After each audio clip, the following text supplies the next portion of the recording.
Tarde, iniciando as atividades do tema 2, a importância do monitoramento na redução do risco. A gente terá a participação da Tereza Cristina, do João Francisco, do Selmo, do Rubem Cardia, que eu acho que não está aqui ainda, e do José Marques Filho. Todo mundo, essa turma num tema só, olha só. Então, a Tereza Cristina vai apresentar a primeira palestra. Por favor.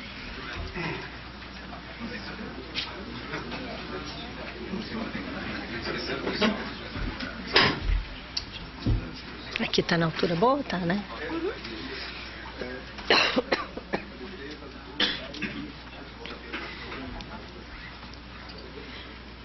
Gente, boa tarde, então, bem-vindos agora ao tema 2, que é a importância do monitoramento na redução do risco. Agradeço a participação de todos e agradeço também ao núcleo aqui do Rio Grande do Sul, na figura aqui da Lúcia, que organizou, né, o simpósio. Esse simpósio de riscos é um evento geralmente menor, né, o número esperado de participantes era por volta de 80, no máximo 100. E aí, com os eventos recentes, né, tivemos esse boom de inscrições e daí a sala então tão cheia, né? Espero que vocês compreendam a dificuldade de ajeitar de última hora, mas o objetivo foi possibilitar que quem tivesse interessado pudesse participar. Então perdemos um pouquinho de conforto, mas ganhamos na oportunidade, né, das pessoas poderem participar. Então está de parabéns aqui o Núcleo Regional do Rio Grande do Sul, que conseguiu fazer essa mágica aí do 100 multiplicar para 200, né, gente? Bem, então, começando aqui o tema 2, da importância do monitoramento, ele é um tema bastante vasto, mas foi resumido aí em 5 perguntas, digamos assim, né? A importância da inspeção visual e da instrumentação na detecção e diagnóstico de problemas. Depois, a questão muito importante de modernização e reinstrumentação de barragens. A pergunta de até que ponto que a automação pode contribuir na redução dos riscos, novas técnicas de detecção de infiltrações em barragens e a instrumentação de barragens de concreto afetadas pelo RAA. Então, acho que ficaram temas bem interessantes para a gente poder discutir e conversar dentro da importância de monitoramento para a redução de riscos. Então, a primeira questão ficou para mim, né, que é a questão da importância da inspeção visual e instrumentação na detecção e diagnóstico de problemas. Esse tema, inspeção visual e instrumentação é um tema que é muito falado, né? Então, eu tentei aqui fazer uma abordagem rápida nesses 30 minutos. Vou até pedir a Paula para me controlar meus 30 minutos, que mulher já viu, né, Paula? Falando, né? Mulher falando, alguém tem que controlar, né, gente? E tentei dar colocar um pouco a visão de riscos, que é o tema do seminário, né? Dentro dessa questão de inspeção visual e instrumentação. Bem, o ICODE, ele estudou aproximadamente 14.700 barragens que estão lá dentro do registro, né, de barragens até 1983. Esse eu acho que é um dos estudos mais profundos e mais detalhados que tem de acidentes e incidentes com barragens. Uma coisa que a gente tem que observar é que se a gente pegar 10 estudos de ruptura de barragem, vão dar 10 estatísticas diferentes. Tá? Então já tem que ficar atento porque que eu vou mostrar aqui, que não quer dizer que é uma verdade absoluta. Né? É difícil fazer estatística de ruptura de barragem, porque um vai te pegar a causa mais final do evento, a outra pega um motivo mais intermediário, então é difícil chegar nesses números. Mas esse é um dado muito aceito, né? Dessas 14.700 barragens, 1.105, que é 7,5%, sofreram incidentes, quer dizer, problemas sérios, mas que foram recuperados e não chegaram à ruptura. E 107 romperam, 0,7%. Então, só esse dado aqui, a gente já vê que se a gente teve 1.000 e tantos incidentes e só 107 romperam, quer dizer, alguma coisa foi feita que esses incidentes não se tornaram ruptura, né? E só daí a gente já pode deduzir que houve um monitoramento e uma ação que impediu que os incidentes, né, se tornassem um problema aí de ruptura. Mais de 79% das barragens desse cadastro, das barragens de terra cadastradas, elas são baixas. Baixas aqui, menos do que 30 metros de altura. É interessante que essas barragens menores, elas têm mais casos de rupturas e menos casos de registros de incidentes. Já seria um outro indício para a gente que a barragem menor, eventualmente, ela tem um projeto, a barragem maior, aliás, tem um projeto melhor, um melhor monitoramento, por isso mesmo, você detecta os incidentes e não deixa chegar na ruptura.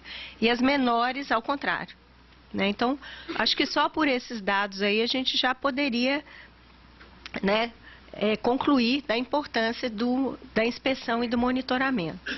Para a gente ilustrar um pouco melhor, tem aqui algumas causas de rupturas de barragens. Aí vocês vão ver que a fonte já é outra, porque achei mais conciso aqui para apresentar. E a gente pode observar que as barragens de concreto, a maior percentual de acidentes está em problemas de fundação. As barragens de aterro, piping, eu deixei traduzir conforme estava lá, e percolação, né? Aí também o galgamento é importante. E fazendo uma totalização, né, o maior caso de ruptura aqui por essa pesquisa seria galgamento, com 34%, problemas de fundação 30% e piping e percolação 28%. Né? Mas, igual eu falei, se pegar N estatísticas, nós vamos ter N números mais, né, um pouquinho diferentes. Esses percentuais variam, mas eu achei interessante aqui mostrar esses principais modos aí de falha das barragens, que depois a gente vai explorar um pouquinho melhor para frente. Bem, com base nesses estudos, o Foster, né, ele estudou bem detalhadamente os acidentes e foi tentar dividir realmente os casos de ruptura por modos de falha e por época, quando a falha aconteceu. Então, esse extrato que eu peguei apenas uma tabela para a gente ter uma ideia. Ele coloca o modo de falha erosão interna, pelo maciço, fundação e maciço para fundação, e instabilidade de talude, montante e jusante. Então, eu destaquei aqui alguns números. Aqui é a época do acidente. Durante a construção, primeiro enchimento, menor do que 5 anos, maior do que 5 anos. Em matéria de ruptura, quando a gente pega ruptura, a gente vê que os de erosão interna, eles estão ou no primeiro enchimento, ou aqui nesse período menor do que 5 anos, né? Tem a maior concentração aqui de incidentes identificados.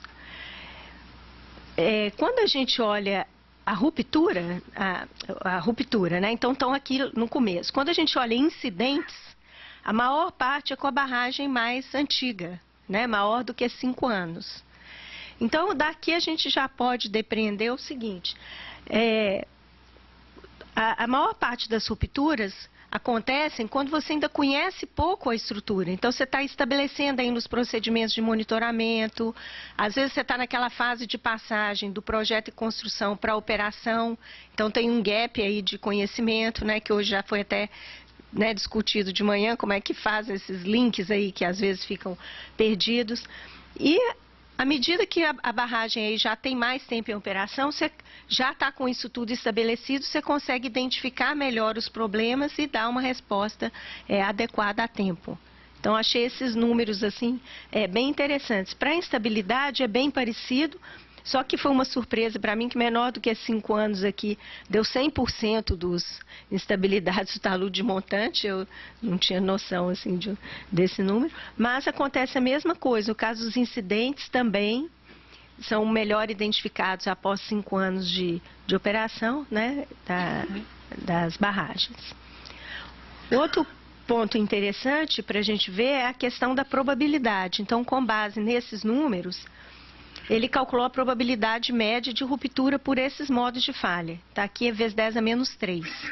Então, a gente vê que, olha, piping, né, ou erosão interna pelo maciço, a probabilidade de um incidente 6,7 vezes 10 a menos 3 e de ruptura 3,5. Né, pela fundação 6,2, 1,7. Então, em todos esses números, a gente vê que, de alguma forma, o monitoramento, né, inspeções visuais e instrumentação estão colaborando para que a gente aumente a segurança das estruturas. Né? Então, certamente que o monitoramento e a manutenção reduzem a probabilidade de ruptura de barragens. Então, o que eu vou falar um pouquinho mais agora é sobre essa questão, então, do monitoramento, que é o nosso tema aqui, não é a manutenção, né? Então, nós vamos no que a gente chama de monitoramento. O termo monitoramento, à medida que eu fui lendo, foi me dando uma certa dúvida, como é que eu colocava esse termo. Acho que não é tão assim certo o que é o monitoramento. Então, a gente vê que mais antigamente, né? Fala antigamente, não, que, né? Tem que... Eu estou nova ainda, né? Não posso falar antigamente. Cuidado. A gente usava o termo auscultação de barragens, que depois ficou meio fora de moda, digamos assim, né? E o que a gente traz na cabeça é a inspeção visual e a instrumentação, né? Mas eu tenho observado que em alguns lugares a pessoa chama instrumentação de monitoramento. Não tem essa coisa de monitoramento incluir, né, os dois conceitos. Então, eu fui buscar ajuda no iCoach, né, que é sempre a nossa fonte, a referência do que é usado. E tanto no boletim 138, que é de 2009, e ele repete esse quadro aqui no boletim 158, que é do ano passado, né? O que ele chama? O que eu estou chamando de monitoramento aqui, que é o geral, ele chama de surveillance, e era a tradução antiga do auscultação, né? E o monitoring dele, ele chama instrumentação. Então, não sei aqui como que o CBDB pode resolver padronizar, se é que vai ter o interesse, mas eu mantive essa nomenclatura que eu tenho costume de usar, de monitoramento, ser o conjunto, instrumentação, inspeção visual, teste de equipamentos eletromecânicos, né? E esse quadro, ele é interessante porque ele resume o que seria essa questão da auscultação de barragens, né? Dividida ou composta, né, por três partes, três, né, componentes aí, se bem que eles funcionam muito juntos, né? Uma instrumentação, onde você vai coletar dados que você tem que adquirir ou manualmente ou automaticamente, transmitir, processar, para que te permita uma análise. A inspeção visual, onde você também vai buscar dados, emitir relatórios para te permitir uma análise de como que a barragem está. E os testes nos equipamentos eletromecânicos, a gente lembra lá que o modo de falha e galgamento é muito significativo, né? Também para a gente ter a situação de como que estão os órgãos extravasores. E com base, né, nesse conjunto de informações, a gente consegue fazer uma avaliação global da segurança da barragem. Então, esse quadro, ele resume aí o que seriam essas atividades de acompanhamento do comportamento das estruturas, se a gente não quiser chamar isso de monitoramento, né?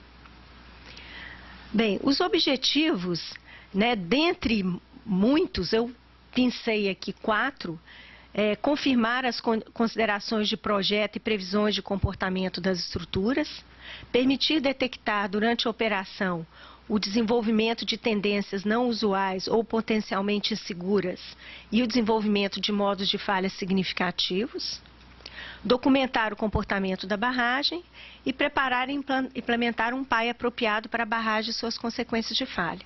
Então, dentre inúmeras, né, objetivos e utilizações, digamos assim, do monitoramento, né, aqui incluindo, então, inspeções e instrumentação, eu pensei esses 4 que eu acho né, muito importantes, achei que mereciam ser destacados nesse objetivo nosso, que é de chegar na segurança de barragem. Então, o objetivo final do monitoramento é a barragem segura, né?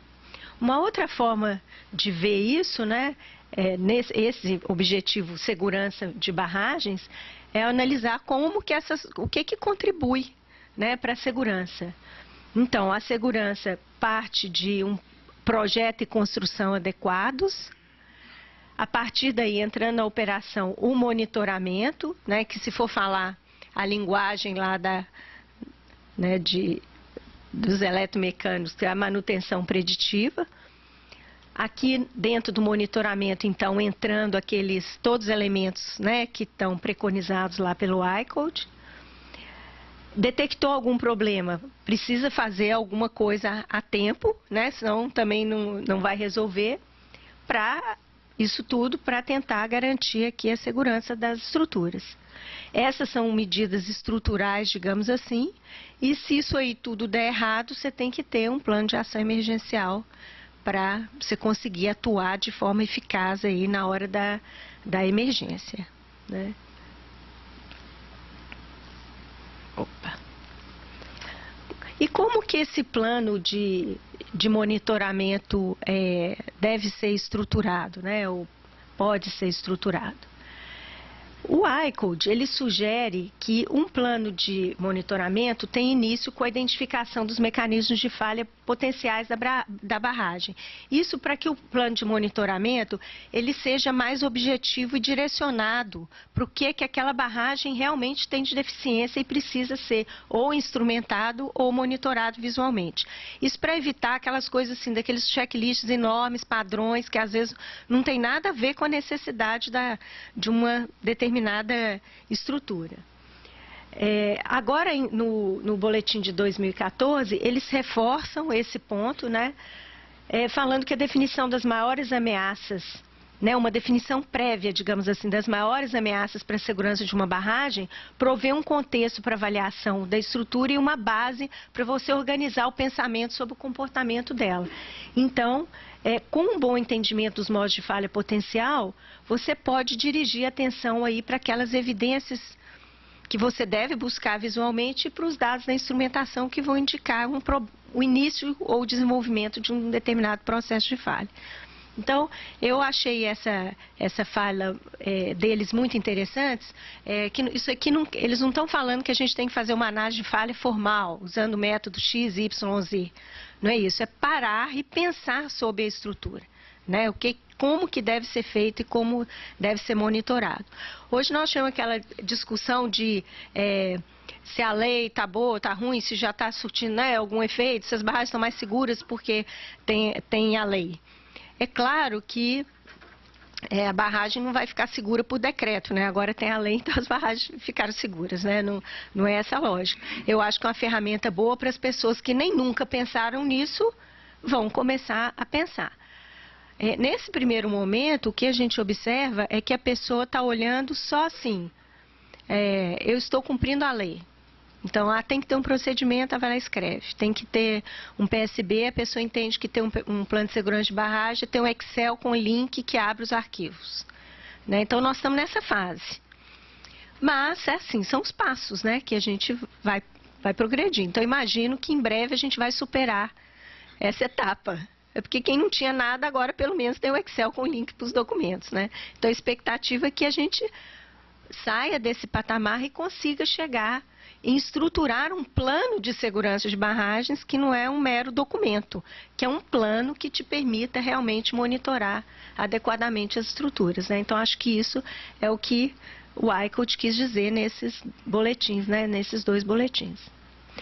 Essa figura aqui, ela é do Mr. Hartford, que é um canadense, e diz a mesma coisa em outras palavras.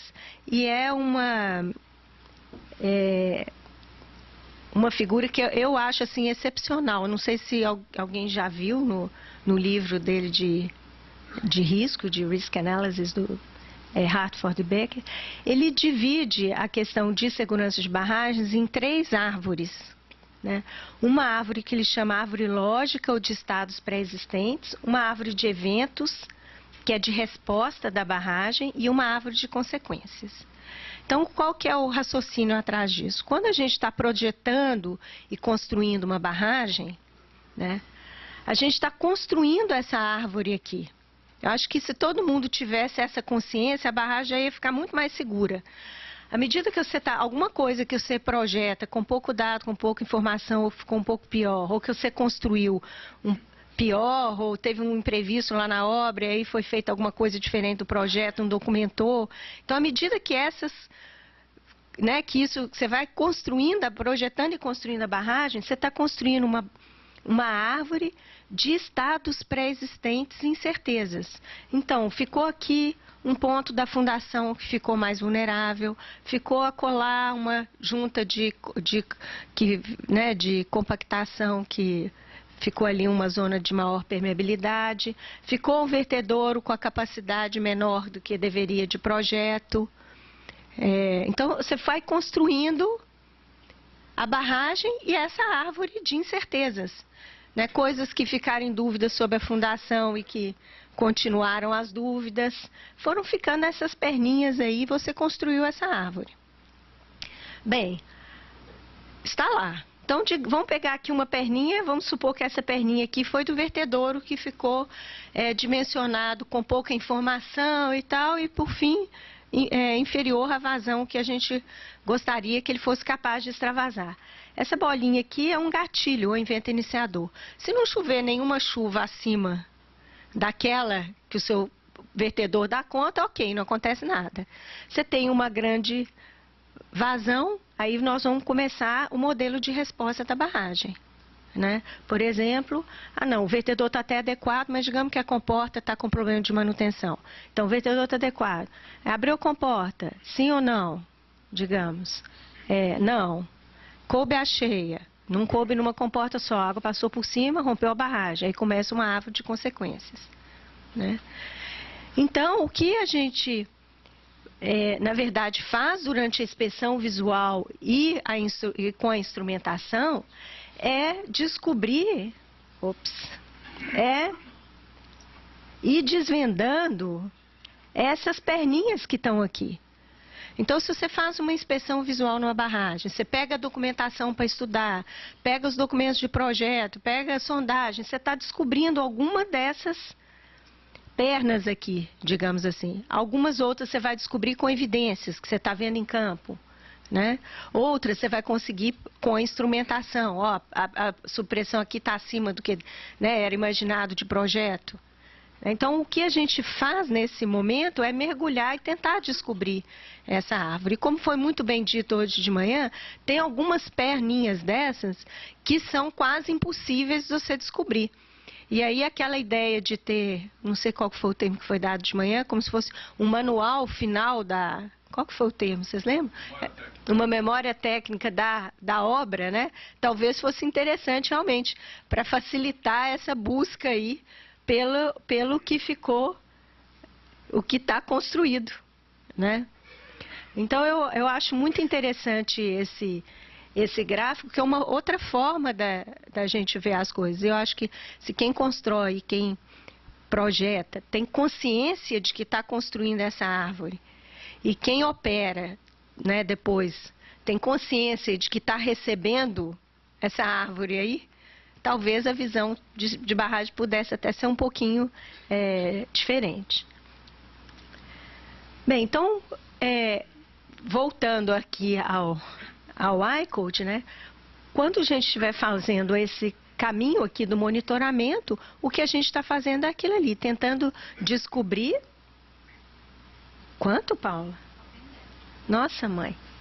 Tentando descobrir os problemas que a gente tem lá na barragem e como que nós vamos conseguir avaliar a barragem e dar a solução melhor para cada questão que surgir como um risco ou como uma ameaça. Eu vou passar rapidamente cada um desses itens, porque também não é o objetivo aqui detalhar, mas as inspeções visuais são consideradas o principal componente do monitoramento, permitem uma avaliação qualitativa global das condições da estrutura. As anomalias de condição e comportamento são mais frequentemente identificadas pelas inspeções visuais, quando a gente vê as alterações importantes no comportamento, e os resultados devem ser documentados e arquivados organizadamente.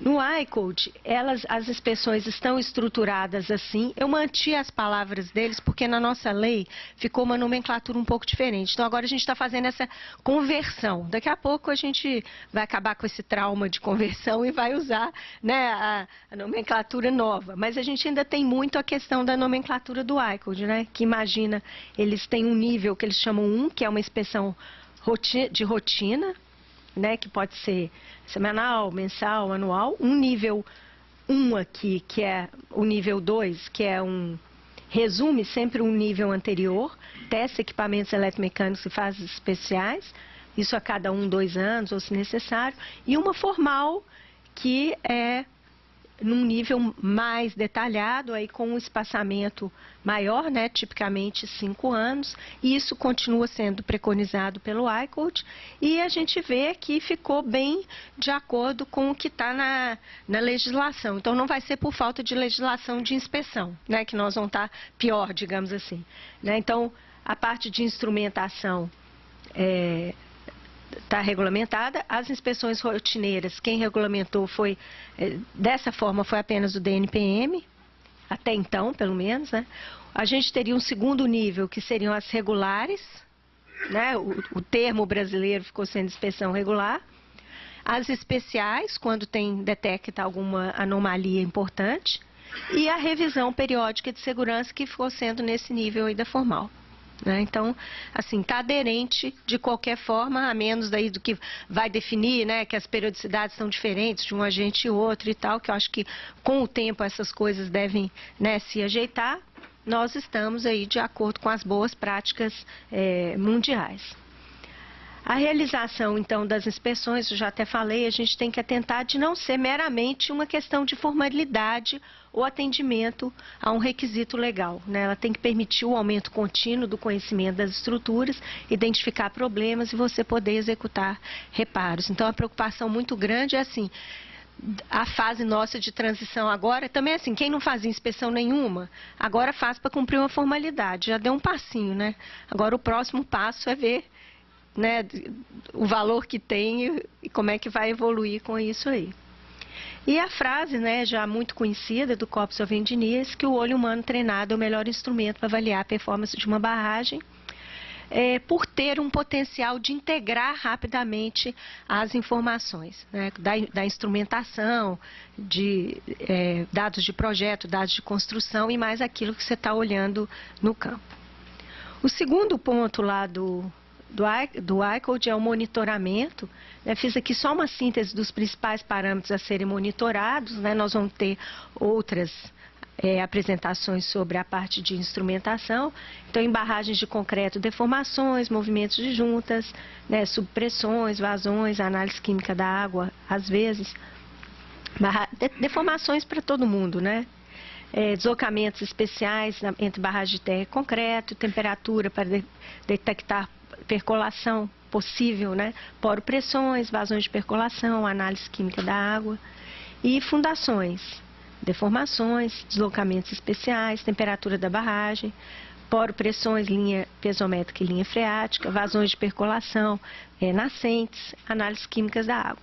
Aqui é mais assim um lembrete, né, que eu não vou aprofundar, que nós ainda vamos ter, pelo menos hoje, mais 3 apresentações da parte da instrumentação, não quis me deter muito aqui.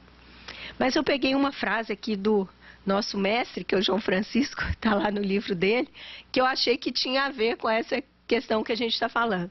Todo instrumento deve ser selecionado e instalado para responder a questões específicas. Se não há perguntas, não deve haver instrumentação.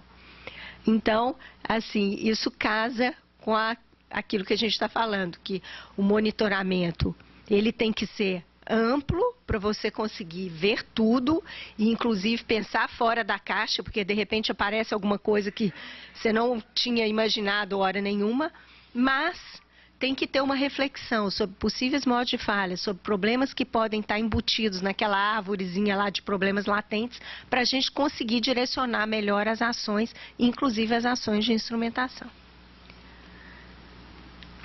Bem, e aquela última caixinha, que era dos testes de extravasores. Então, também o boletim 158 fala um pouquinho deles, né? E que deve incluir a operação das comportas, testes no sistema de monitoramento automático e das unidades de energia de emergência. Eu resolvi colocar os testes travasores, gente, porque eu não sei como é que é nas empresas de vocês, mas em algumas empresas, ou em muitas, a parte de comportas e travasores fica com a equipe eletromecânica. E a parte de segurança de barragem está separada, digamos assim. E muitas vezes tem uma dificuldade grande nessa conversa, porque quem é, às vezes, o mais interessado nas comportas é o pessoal da segurança de barragens. Então, o eletromecânico, ele incomoda, às vezes, eu não vou generalizar, estou falando pela minha experiência. Ele fica menos preocupado se a comporta está estragada, se vai abrir ou não, se está com alguma restrição, do que o cara da segurança de barragens. E muitas vezes isso dá embates, né? Tem algumas vezes que as empresas até se questionam se a parte de teste comporta não devia estar junto com a segurança de barragens, né? Porque o galgamento, em qualquer estatística, ele fica mais ou menos responsável por 1/3 das rupturas de barragem. É um pouquinho para mais, para menos, mas fica aí mais ou menos num 1/3. Né? Então, é uma questão muito importante. Então, eu achei interessante a gente destacar alguns pontos aqui, né? As instruções operativas e manuais de operação devem ser verificados. Achei interessante alguns comentários. Testes anuais são suficientes na maioria dos casos, porque a gente fica muito em dúvida se isso está bom, está ruim, né? Então, abertura total é desejável a cada 5 a 10 anos. Aí, gostei da frase deles, desde que não provoque enchentes indesejáveis a jusante. Então, assim, é uma coisa que a gente fala que precisa, mas realmente é muito complicado, né, de ser feito, dependendo da instalação. As fontes de energia normais e emergência devem ser utilizadas nos testes e devem ser feitos no NA máximo possível. Então, achei muito interessante, assim, quem quiser ler completo, né, pegar lá no boletim, o 138 tem isso e esse também, que lá está detalhado, né? Eu pensei alguns pontos que eu achei assim interessantes até para a gente discutir depois. E eles colocam esse desenho aqui, ó, que eu repliquei de lá. Aqui essa risquinha aqui é o stop log, essa segunda é a comporta. Então, né, fazendo aquele que é o teste usual, quase todo mundo faz mesmo. O teste seco do stop log, né, que você põe e tira o stop log para ver se ele está funcionando. O teste molhado da comporta com abertura parcial.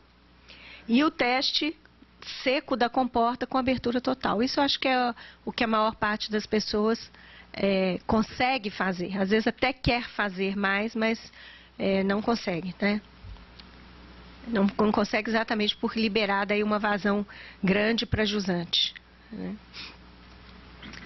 Bem, então, aí resume, né, esse quadro do que seria aí o monitoramento. Bem, agora tem alguns fatores que influenciam na probabilidade de você detectar a tempo algum problema. Eu achei interessante já ter estudos sobre isso, né?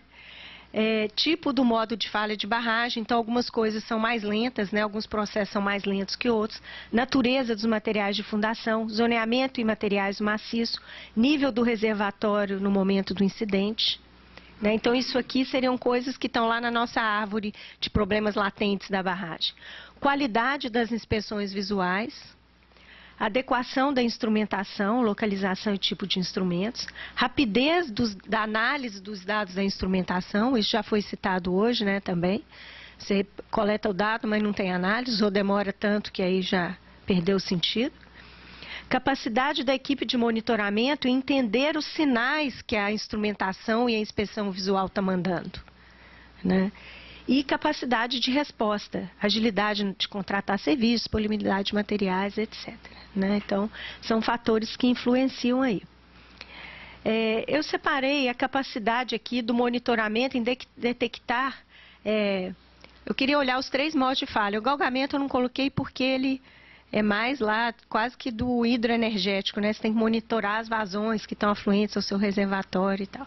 Dentro do nosso tema, né, que era inspeção visual e instrumentação, a capacidade em detectar instabilidade de taludes. Tem muitas inspeções, evidências visuais possíveis, né, trincas, deslocamentos, urgências, e podem ser monitorados com instrumentação, deslocamentos, pressões freáticas, vazões percoladas, né? E os valores de controle da instrumentação, que a gente geralmente usa, que são aqueles determinísticos, eles são bastante efetivos para o caso de monitoramento de instabilidade de taludes, porque geralmente a pessoa faz o valor de controle, assim, ela considera que a linha freática vai subindo, né, no caso de barragem de terra, ou porque comatou o filtro, ou aconteceu alguma coisa, e aí você tem como valores de controle, ou valores limites, valores máximos para as poropressões e tal. Então, acaba que eles conseguem ser bem efetivos nesse tipo de monitoramento.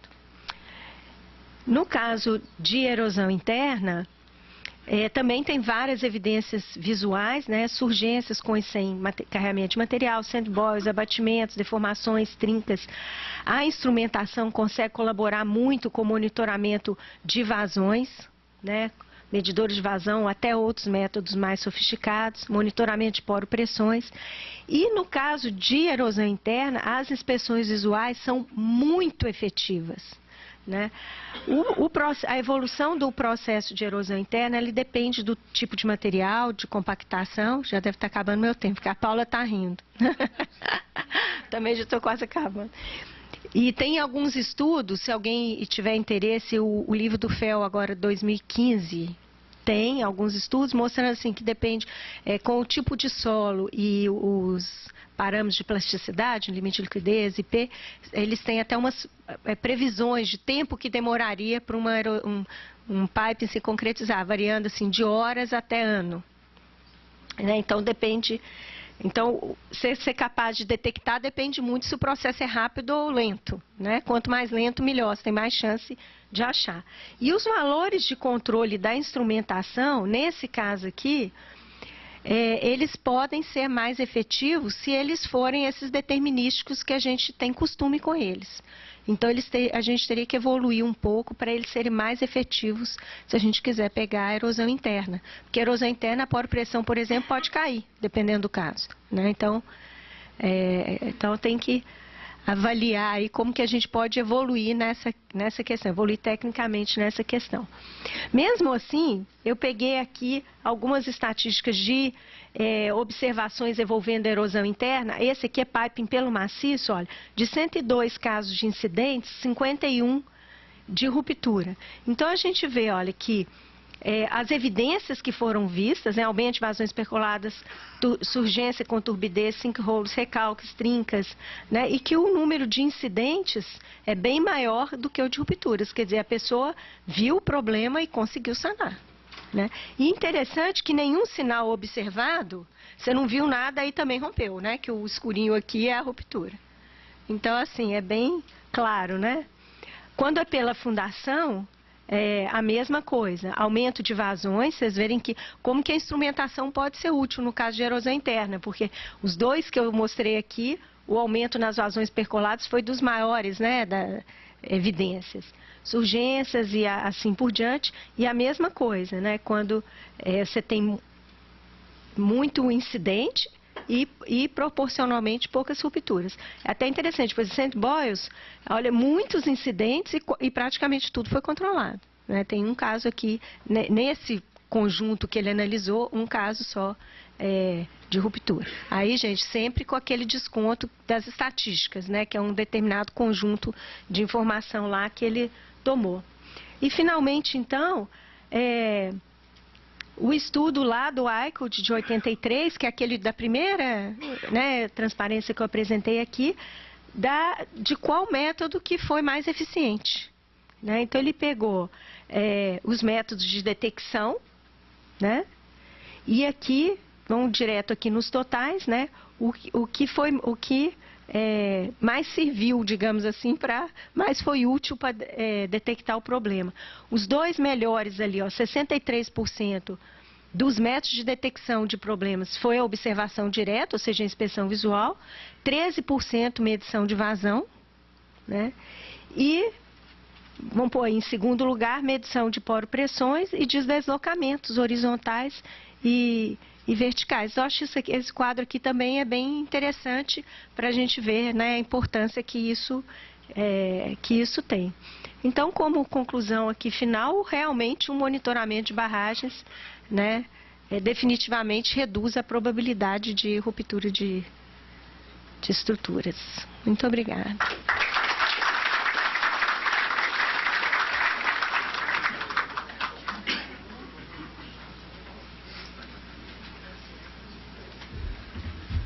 Então, João Francisco, para modernização e reinstrumentação de barragens, por favor.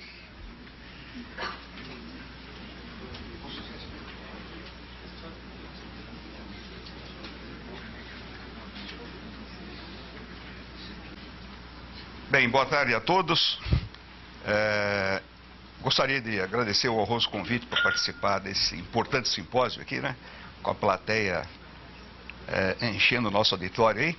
E gostaria de parabenizar também, né, o CBDB, em particular o núcleo aqui do Rio Grande do Sul, e a Lúcia pela ideia, realização desse simpósio e a excelente organização do evento. Então, o Carlos Henrique também pela ideia do simpósio.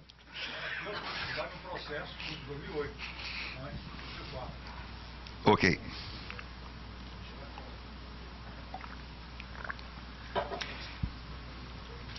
Bem, a parte de modernização, vamos falar inicialmente sobre a parte de modernização e, na sequência, reinstrumentação de barragens. Realmente é uma área bastante extensa e, pelo tempo que eu tenho disponível aqui, eu vou apenas me ater a alguns tópicos que eu considero mais importantes. Vamos começar falando dos sensores de fibra ótica. Os sensores de fibra ótica, pelos trabalhos que nós temos tido conhecimento através dos trabalhos das reuniões anuais e congressos da ICOD, são os europeus que têm feito mais aplicações dos cabos de fibra ótica, e realmente os franceses publicaram recentemente, né, eles publicaram em trabalhos da ASDSO, nos Estados Unidos, em setembro de 2014, trabalhos onde eles estão utilizando realmente cabo de fibra ótica para instrumentação de diques. O grande problema na instrumentação de diques ou de barragens muito extensas, né? Eu vou comentar aqui, recentemente eu tive a oportunidade de inspecionar 5 barragens no norte do Peru.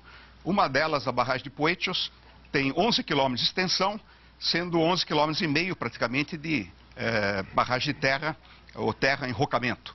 Então, realmente, onde instrumentar, que seções você vai instrumentar numa estrutura dessa? Então, é uma técnica muito mais inteligente, que não existia até alguns anos. Hoje nós contamos com os cabos de fibra ótica e vamos mostrar como eles têm sido utilizados com resultados muito interessantes para a detecção de infiltrações em diques ou estruturas com algumas dezenas de quilômetros de extensão. Bem, mencionando os trabalhos de Foster e Fels, né, são 2 australianos aqui que a Teresa Cristina já mencionou, mas nas estatísticas deles, eles verificaram realmente praticamente 50% dos acidentes são com erosão interna, né, através de piping pela fundação, interface ou próprio maciço, e realmente praticamente 50% são por galgamento. A grande maioria atualmente está sendo essa. A Teresa mostrou alguns outros resultados, mas realmente casos de ruptura de talude, estudo, ultimamente a gente tem visto muito pouco, são quase que exceções à regra.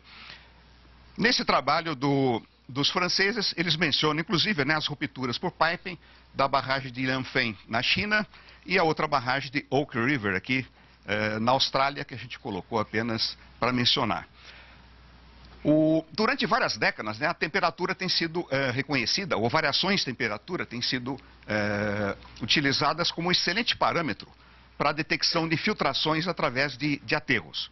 Aqui, então, mostrando, né, o resultado de um aterro, onde ocorre a infiltração, a temperatura realmente ocorre, normalmente uma queda da temperatura, né, porque uma vez que a temperatura da água é bem inferior à temperatura do solo, a temperatura do solo aí ela está em torno da temperatura média regional na região, né, entre verão e inverno, e onde há uma infiltração, normalmente ocorre isso aqui, ocorre realmente uma variação de temperatura que pode ser detectada muito precisamente por cabos de fibra ótica. Então, o que os franceses têm utilizado com muita eficiência lá é isso aqui. Primeiro eu vou mostrar isso aqui, ó. Com base na observação de que métodos convencionais não permitem, né, geralmente, a detecção prévia de um processo de erosão interna, que é uma das causas mais frequentes de ruptura, A EDF, né, tem desenvolvido tecnologia de vigilância com base em medições através de distribuição de temperatura utilizando cabos de fibra ótica. Essa tecnologia foi implementada, por exemplo, em 72 quilômetros de canais e diques na França, assim como na instalação de um novo sistema de monitoramento ao longo de 38 quilômetros de diques no Rio Reno, ao norte de Estrasburgo. Voltando aqui, eles têm utilizado o seguinte: a fim então de facilitar a detecção, eles têm utilizado o cabo de fibra ótica, né, que é colocado na base do dique, a cerca de 1 metro de profundidade, né, ao longo dessas dezenas de quilômetros, e realmente onde inicia um processo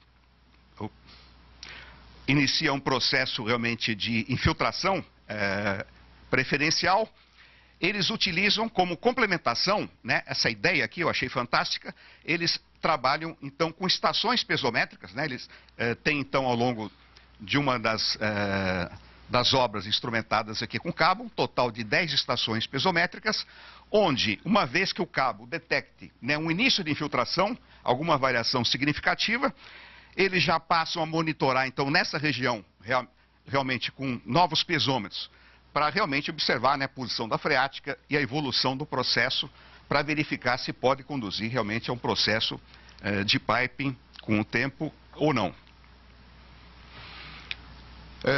Realmente, né, é uma tecnologia que para instrumentação de obras muito extensas é a melhor delas, porque para barragens pequenas nós podemos, né, uma barragem, por exemplo, com 300, 400, 500 metros, a gente instrumentando normalmente, né, uma seção central, ou às vezes, dependendo das fundações, uma seção em cada ombreira, né, com 3 seções, a gente passa geralmente a ter um bom controle. Mesmo assim, né, o problema do piping pode ocorrer realmente lá na interface concreto-solo, por exemplo, que deveria estar instrumentada também, e que em barragem de menor porte geralmente não é instrumentada, e que é uma área realmente de difícil instrumentação, não com pesometria, mas com células de pressão total, por causa da dificuldade de instalação dessas células e ter bons resultados no contato, né? Bem, outra tecnologia que a gente poderia destacar aqui são os instrumentos que não utilizam cabo.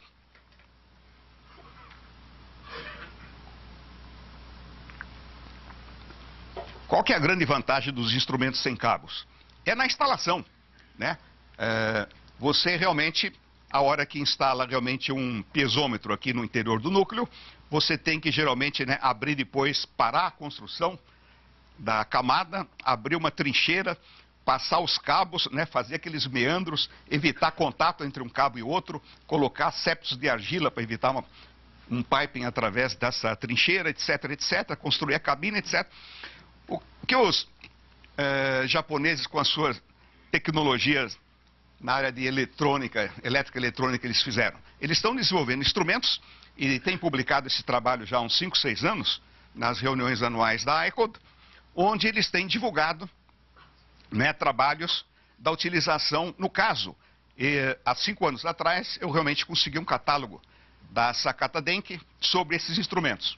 Aí cheguei a encaminhar para ele uns 2 e-mails, mas não tive resposta, sobre realmente se eles tinham aplicado esse instrumento já em alguma barragem. Aí, finalmente, nós tivemos o congresso lá em Kyoto, lá eles estavam com stand, e realmente descobri depois que, né, eles instrumentaram a barragem de Minamiaiki Dam com vários piezômetros, né, é uma barragem então, de núcleo, com filtros e espaldares lá em rocamento, e instrumentaram com vários piezômetros e células de pressão, em que o instrumento, então, né, ele é dotado de uma bateria e de um transmissor, né, que permite a transmissão da leitura até a crista da barragem, e aqui realmente o dado é transmitido para o escritório de análise. Eles têm empregado essa técnica também para instrumentação de controle de aterros, né? No caso aqui, realmente é um aterro construído sobre um material mais compressível, em que as células de recalque transmitem os dados para uma embarcação, e daqui os dados são analisados ou transmitidos para um escritório de análise. Esses instrumentos, eles atualmente eles são dotados de baterias que permite uma vida útil da ordem de 25, 30 anos. O problema realmente é a vida útil da bateria. Mas, realmente, do jeito que a coisa está evoluindo, eu creio que em mais uns 5 anos ou 10 no máximo, a gente vai ter realmente baterias que permitem uma vida útil da ordem de 50 anos, né, que seria, em geral, é o que a gente considera como vida útil de uma barragem, pelo menos a fim de amortização. A utilização de GPS na medição ou na instrumentação de barragens. Realmente, eu sempre, pela minha experiência de 45 anos na área de instrumentação, eu sempre tive o feeling que realmente o GPS poderia ser utilizado, né, para medição de deslocamentos em barragem de terra e enrocamento. Para a barragem de concreto, eu realmente tenho forte convicção até hoje que a precisão ainda não é adequada, porque a gente tem que medir deslocamentos com uma precisão de décimos de milímetro e o GPS não permite isso ainda. Então, o que os japoneses estão fazendo já há cerca de uns 6, 7 anos é a instalação de sensores, em barragens de enrocamento, né, que permitem, né, a medição dos deslocamentos montante-jusante, direita e esquerda e verticalmente, através de GPS, utilizando sinais de 6, 7 diferentes satélites. Aqui mostrando o caso de uma barragem, né? Eles instalaram 2 linhas de marcos no paramento de montante e uma bateria, né, de marcos sobre o paramento de jusante. E realmente, né, detalhes aqui de cada um desses marcos. Qual que é o problema que eles estão tendo lá? A única limitação que eles estão tendo é o seguinte: esses marcos mais centrais, eles conseguem estão conseguindo resultados muito bons, né? Porque esses marcos, eles estando na região mais central, eles conseguem se conectar aos diferentes 6, 7 diferentes satélites. O problema são esses marcos aqui próximos mais às ombreiras. Como são regiões muito montanhosas, né? Dá para perceber pela própria planta do dique aqui, né? O dique é mais largo do que comprido. São regiões realmente de cânions, ou seja, o Japão é uma região muito montanhosa. Então, esses marcos próximos das ombreiras, eles não conseguem, né, receber o sinal de todos os satélites. Eles só conseguem receber de parte dos satélites. Isso aí que tem limitado um pouco a precisão de leitura, mas isso só para os marcos mais laterais. Para terem uma ideia da precisão, aqui resultados dessas medições. Claro, isso aí envolve depois todo um tratamento, né, estatístico, mas aqui mostrando, né, as medições dos deslocamentos na direção direita, ombreira direita, ombreira esquerda, né, com variações aqui. Isso aqui, ó, turma, é 0, 5, 10 milímetros, tá? Então vocês veem, né, uma dispersão muito grande de dados, mas depois através de um tratamento, né, estatístico, onde eles fazem uma correção, inclusive em função da temperatura e da pressão atmosférica, fazendo sempre as medições, né, nas primeiras horas da manhã, etc. Eles estão conseguindo realmente, né, uma precisão da ordem de 2, 3 milímetros para os deslocamentos horizontais na direção direita e esquerda, desta ordem, ou até melhor, na direção montante-jusante. A variabilidade, né, e a precisão está sendo menor, a dispersão está sendo bem maior na direção justamente dos deslocamentos verticais. Só que os verticais, geralmente, a gente consegue medir com uma precisão muito boa, utilizando a topografia convencional, né, utilizando níveis de precisão. A gente geralmente consegue medir esses recalques com topografia, principalmente eles lá que tem ombreiras em rocha, onde dá para instalar os RNs em rocha, dá para medir esses deslocamentos aqui com precisão de poucos milímetros, 2, 3 milímetros em termos de recalque. E justamente no método convencional, as imprecisões, as variações maiores são nas direções dos deslocamentos horizontais, geralmente. Então, aí talvez um método viria a complementar o outro, né? Não poderia deixar de falar também nos multipiezômetros, né? Os multipiezômetros, eu acho que a primeira obra muito bem instrumentada com os multipiezômetros foi a barragem de Bennett, né, no Canadá, uma barragem com 130 metros, que depois de 20 anos de operação, apareceu 2 grandes sinkholes, né, na crista da barragem, com cavidades com cerca de 2 metros de diâmetro e com profundidades da ordem de 50, 60 metros. Os canadenses têm uma preocupação em especial com a barragem de Bennett, né, porque a barragem de Bennett, ela ela forma o maior reservatório da América do Norte. É o maior reservatório entre Estados Unidos, México e Canadá. Então, é uma barragem onde a Ontario Hydro tem, lá é a província de British Columbia. British Columbia dedica especial atenção às condições de segurança e monitoramento dessa barragem. Depois desses sinkholes, a grande dúvida era o seguinte: onde foram parar essas dezenas, ou talvez tenha passado de 100, né? Provavelmente 100, porque 2 metros cúbicos vezes 60, né? Deu acho que algumas dezenas, centenas de metros cúbicos de material do núcleo, né? Que realmente tratava-se da instalação de um marco topográfico que eles estavam utilizando, não era nenhum instrumento não, era um marco que estava sendo utilizado durante a construção da barragem como uma referência de nível, e que em volta dele provavelmente o material foi mal compactado, e depois de 20 anos de operação a água foi lavando, né, durante todo esse período, e tinha aqueles grandes vazios. A grande preocupação que eles tiveram foi o seguinte: onde foi parar esse material? Esse material que foi lavado no núcleo, será que ele não estaria bloqueando, contaminando o filtro, né? O filtro já não estaria parcialmente comatado? Aí fizeram uma investigação detalhada e instalaram realmente uma cadeia de multipesômetros, entendeu? Ao longo de Bem, a barragem tem 132, 133 metros de altura. E eles instalaram isso aí inclinado ainda, né? Para não ter perigo de perfurar verticalmente o núcleo. Eles instalaram entre o núcleo e o filtro inclinado. Deve ter atingido algo em torno de 140, 150 metros. Instalaram uma bateria de multipesômetros com resultados realmente muito interessantes, mostrando realmente os trechos da barragem onde está ocorrendo uma percolação preferencial. Aqui só um detalhe, né, de como é instalado o instrumento. O instrumento ele é instalado, ele é descido com um sistema de molas que depois realmente, depois de liberada, ele mantém o pesômetro e a pedra porosa lá, né, em contato com a parede do furo, e tem realmente dados bons resultados. O problema da reinstrumentação de barragens, né? O que é reinstrumentação? Reinstrumentação é uma barragem que já foi instrumentada durante a construção e que, né, depois de alguns anos ou décadas, ela está tendo que ser reinstrumentada.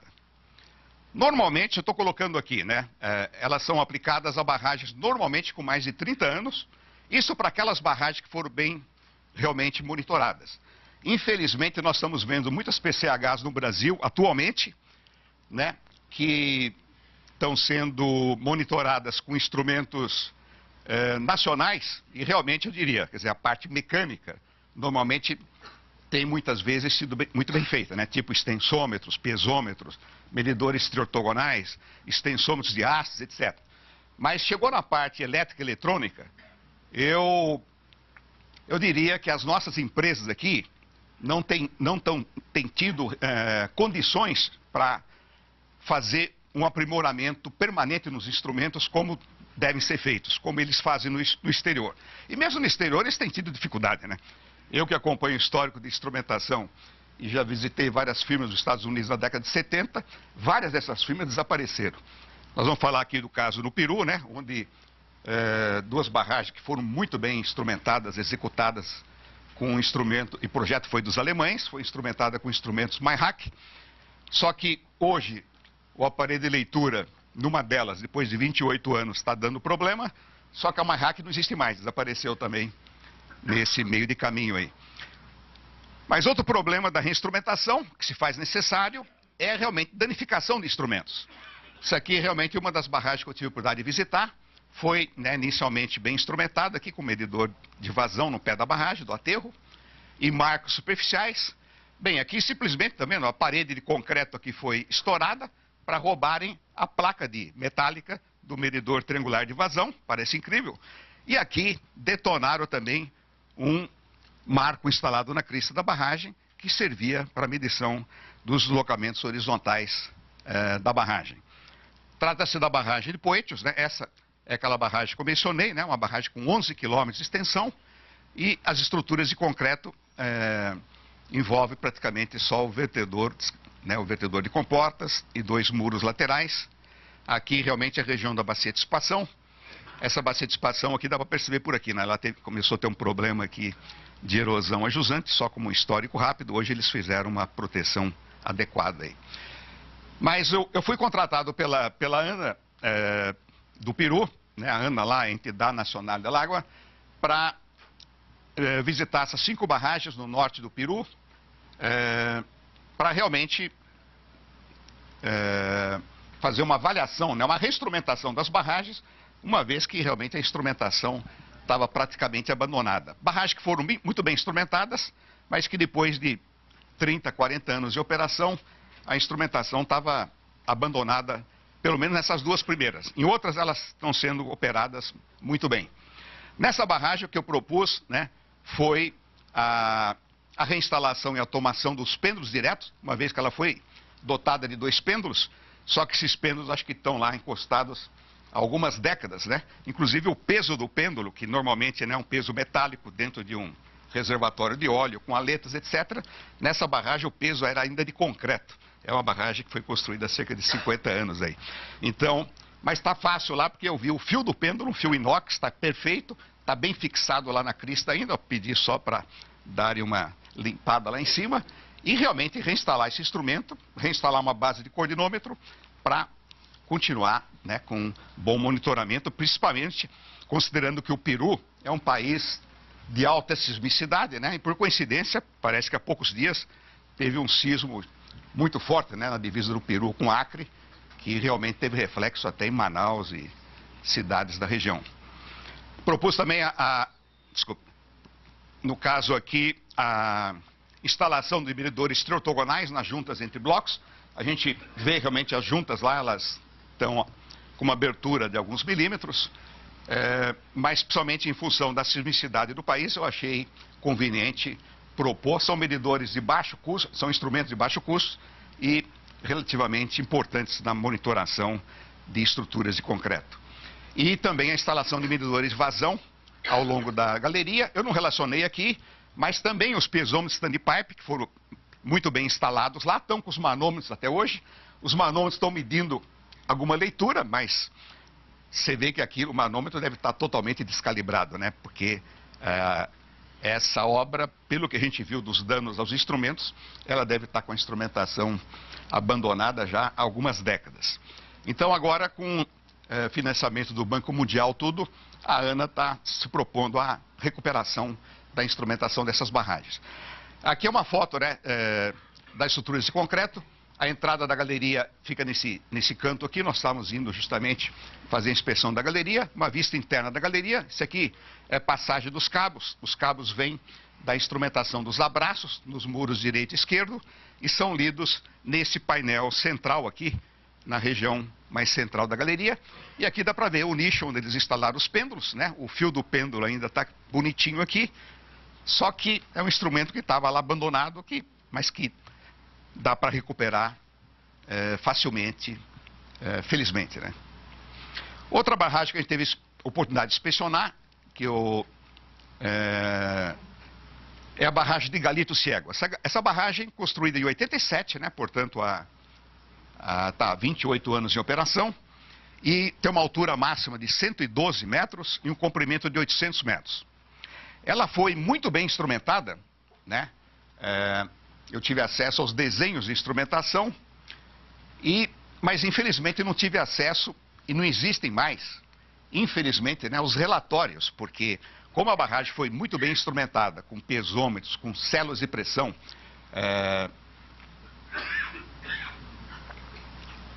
todos esses instrumentos instalados lá, né, fora medidor de vazão, standpipe, eles foram fornecidos pela Mayhac. A Mayhac realmente foi uma excelente fabricante de instrumentação, né? Os instrumentos geralmente de procedência alemã, suíços, são geralmente muito bons, né? São geralmente de alto custo, mas são dos melhores que a gente tem. Infelizmente, eu não estava sabendo realmente que a Mayhac não existe mais. Eu tentei ainda entrar em contato lá tudo. Mas felizmente são instrumentos de corda vibrante que podem ser lidos com sensores de outros fabricantes de corda vibrante. Eu já entrei em contato com outros fabricantes e eles realmente têm sensores que dá para continuar. Para vocês terem uma ideia do que são instrumentos de corda vibrante bons e bem instalados, depois de 28 anos, entendeu? 80% deles estão em operação, né? Eu só não tive realmente condições e nem recursos para analisar todos esses dados em profundidade, mas pelo que eu pude ver lá, né, rapidamente durante a visita, a maioria dos instrumentos estão com gráficos bastante consistentes e realmente é surpreendente, né? E mais surpreendente é o seguinte: lá realmente eles não devem ter problema nessa região de descarga atmosférica, né? Porque Ilha Solteira, quando foram instalados os primeiros pesômetros MyHack, em pouco tempo vários deles foram perdidos devido ao problema de descarga atmosférica. E lá no Peru, quando eu falei em descarga atmosférica, se eles não tinham perdido lá tudo, o pessoal até olhou para mim meio espantado, né? Não entendendo o porquê da pergunta. Cheguei à conclusão que lá realmente não deve ser muito comum as descargas como aqui, né? Mas como automação, né? Estou propondo lá a automação dos medidores de vazão. São 3 medidores de vazão que pegam as vazões totais de infiltração junto ao pé da barragem. A automação dos pesômetros standpipe no pé de jusante, a gente vai depois mostrar na foto. E aquisição, né, de um novo aparelho aqui para leitura dos pesômetros MDS 75 e células de pressão MDS 78 instaladas no interior do núcleo pela MyHack. Aquisição de novo sensor para leitura do medidor. Também eles tinham medidores magnéticos de recalque, só que o sensor também estava lá inoperante já há vários anos. E isso aqui é facilmente, né, só comprar um novo sensor. Já peguei o diâmetro, consultei os fabricantes lá, dá para fazer essa ativação da instrumentação. E propus a desativação do inclinômetro, uma vez que é um inclinômetro muito antigo, nem sei se os novos operariam naquele tipo de tubo-guia, e considerei que depois desse período aí não haveria mais muito interesse na medição, uma vez que tem marcos superficiais ao longo da crista, como a gente pode ver aqui. Essa é uma vista geral, então, da barragem de Galito Ciego, né, com 112 metros e 800 metros de comprimento. Aqui um dos marcos superficiais, né, junto à crista da barragem. Aqui uma vista geral lá do maciço e o vertedor aqui em primeiro plano. E aqui uma vista geral do maciço. Todas essas 5 barragens, é uma região extremamente árida, né, do Peru. A água é utilizada para irrigação. A única que tinha uma hidroelétrica, que tem uma hidroelétrica, essa aqui, a Galito Ciego, né? A hidroelétrica fica mais a jusante, ela não aparece nessa foto. É uma PCH com 40 megawatts. Aliás, para eles é uma PCH, aqui seria já uma grande usina, né? Uma UHF, com 40 megas, mas a prioridade realmente é a irrigação, entendeu? É água para abastecimento e irrigação. Se tiver água excedente, aí eles operam a usina. Se não, a prioridade é sempre a... Aqui uma vista de uma berma, né, mostrando realmente as cabines, onde estão instalados as caixas seletoras dos instrumentos MyHack. Aqui um medidor triangular no pé de jusante, que a gente vai fazer automação, assim como aqui são 6 pesômetros instalados standpipe no pé da barragem, onde a gente vai automatizar com um sistema de... São pesômetros, né, de corda vibrante, com cerca de 12, 13 milímetros de diâmetro, que são instalados dentro dessa tubulação, e aqui em cima eles têm um sensor que transmite o dado para a central de leitura, que fica a cerca de 2 quilômetros em média, né, 2 quilômetros dessa posição central aí da barragem. A outra barragem, Tinarrones, né, uma barragem com cerca de 40 metros de altura, 2.400 metros de extensão, só que ela é dotada de 3 diques, que ajudam a fechar o reservatório. Aqui nós estamos propondo a instalação e automação dos PZs, de PZs no pé da jusante da barragem. A manutenção das campanhas de medição dos marcos superficiais. Bem, isso aqui, tanto aqui quanto em Galito Ciego, lá a gente não relacionou, mas também estão sendo mantidas as medições. O deslocamento para o pé do DIC 1, do medidor de vazão, que está instalado a 200 metros a jusante, eu já vou mostrar na sequência, vocês vão entender melhor. A instalação de medidores de vazão jusante dos DICs 2 e 3, que não tem esse controle ainda, e a desativação, em definitivo, de um medidor dos instrumentos de corda vibrante. Isso porque depois de 46 anos, realmente, né, os novos medidores, eles já estão se aproximando dessa idade. Mas instrumentos feitos há 50 anos atrás, realmente a vida útil deles já foi ultrapassada.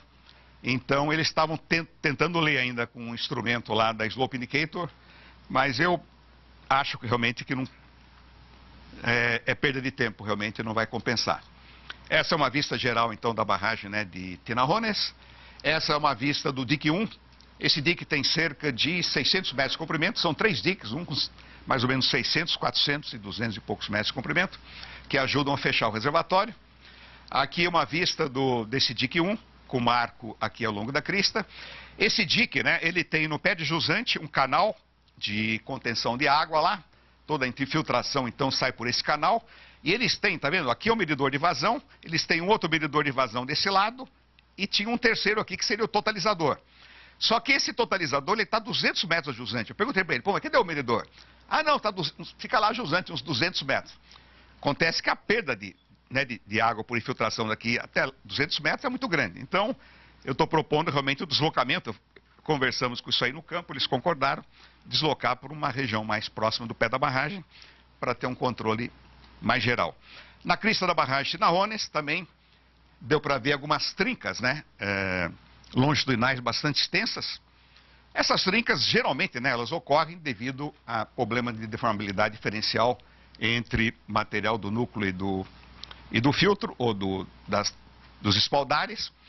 E provavelmente aqui, né, realmente ela deve ter tido influência de sismos mais recentes, sismos mais intensos na região, que deve, né, sempre quando tem um sismo, tem uma acomodaçãozinha a mais, e isso aí pode ainda, então, aqui a gente está propondo a instalação de pares e pinos para passar a ter um controle mais racional, né, de uma eventual propagação dessas trincas com o tempo, mas aparentemente nada preocupante. A jusante do pé do dique, né, isso aqui foi tirada da crista, é o talude de jusante, aqui o patamar de jusante, e realmente aqui são lavouras de vinho, né, irrigadas com água da barragem. Aqui realmente é a saída do dique 2 e do dique 3, onde a gente está propondo então a instalação de medidores de vazão junto ao pé da estrutura. Bem, muito obrigado para vocês. Muito bom. Parabéns.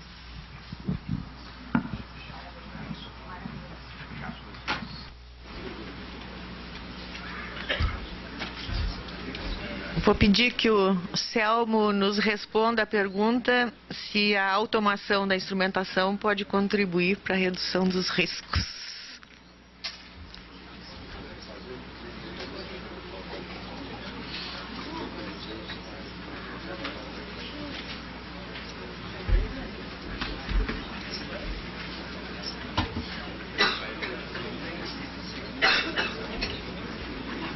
Obrigado. Boa tarde. Boa tarde a todos. Eu quero agradecer, como todos os que me antecederam, o convite do CBDB, do Núcleo do Rio Grande do Sul, Carlos Henrique, Lúcia. E eu vou colocar aqui perguntas. A Lúcia perguntou, será que eu sei se a automação pode contribuir? Se não me engano, no início, quando foi me proposto esse tema, não tinha interrogação. Aí eu coloquei a interrogação, porque eu também não sei a resposta. Então, a resposta pode ser simples, demorar 30 segundos e acaba a palestra aqui. Mas eu tenho que preencher o tempo. Então, eu vou ficar 2 horas. A resposta são 4. A primeira é talvez. A segunda é pode ser. A terceira, eventualmente, a quarta é depende. Antes de preparar essa apresentação, eu conversei com vários colegas, muitos deles estão aqui presentes, que participaram de automação ou que, inclusive, têm automação em suas estruturas, em suas barragens ou usinas hidrelétricas. E vocês vão ver por que essas são as respostas. Eu vou repetir o que a Tereza colocou aqui, tirei também do ICO, com relação a monitoramento de estruturas, e nós vamos falar sobre a instrumentação automática, não da manual, e que, evidentemente, todo esse sistema de avaliação da segurança depende da instrumentação, inspeção e teste de equipamentos e verificações.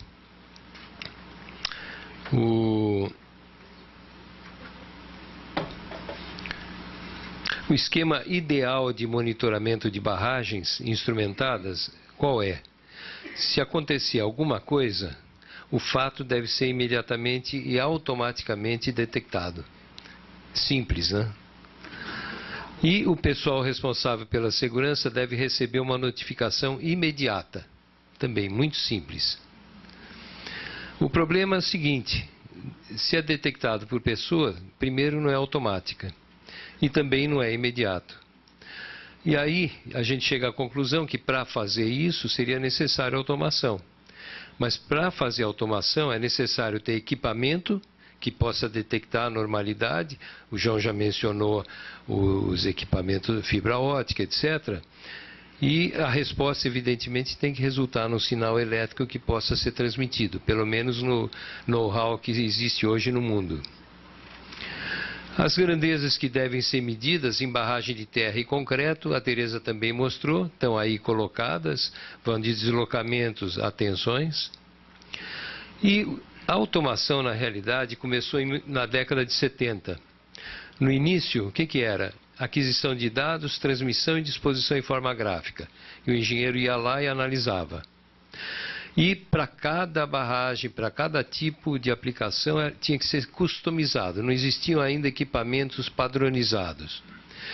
Mais para frente veio o esquema de arquivamento e análise, ou seja, a informação é transmitida, é arquivada e muitas vezes já existem softwares, isso mais atualizados, que eles não só facilitam o cálculo e transmissão da informação, mas também eles já começam hoje em dia a fazer uma espécie de pré-análise, mas sempre mandado por engenheiro. Então hoje começa a entrar em ação redes neurais e vão por aí afora. Quais são as vantagens que advêm da evolução de equipamento? Eles estão cada vez menores, mais rápidos, estão mais baratos, estão consumindo menos energia. As comunicações atualmente com fibras óticas melhoram a qualidade e também evitam o problema de descargas atmosféricas, principalmente em barragem de terra, porque fibra ótica não vai ter o problema com a descarga atmosférica. As comunicações sem fio e o futuro que está sendo previsto para daqui a 10 anos, isso para computadores e que vai impactar nos sensores, é o emprego de nanochips, de chips nanofotônicos de silício. Isso é uma tecnologia que já está desenvolvida e o pessoal está tentando transformá-la comercialmente. Quer dizer, os sinais vão passar a ser transmitidos por laser. Quem decide automatizar? Na maioria das vezes, a grande maioria, sempre que eu saiba, é o empreendedor. Por quê? Para melhorar a qualidade e a confiabilidade. E quais são as vantagens da automação? Acesso imediato dos dados a qualquer hora. Dá para alterar do escritório a frequência de leitura, quer dizer, o aparelho está dando uma leitura esquisita, você altera a frequência de hora em hora para segundo a segundo. Menos erros de leitura e registro de dados, e quando ocorre eles podem ser imediatamente reconhecidos. Arquivamento de informações para análise pelo computador. Dá para ter uma flexibilidade maior na seleção e filtragem de dados. Maior precisão nas leituras e possibilidade de medição de flutuações, pulsações e vibrações. Nós vamos mostrar um exemplo disso que ocorreu na Itaipu. E redução do custo de mão de obra para leitura, se bem que isso daí não é o mais importante, na realidade o impacto é mínimo.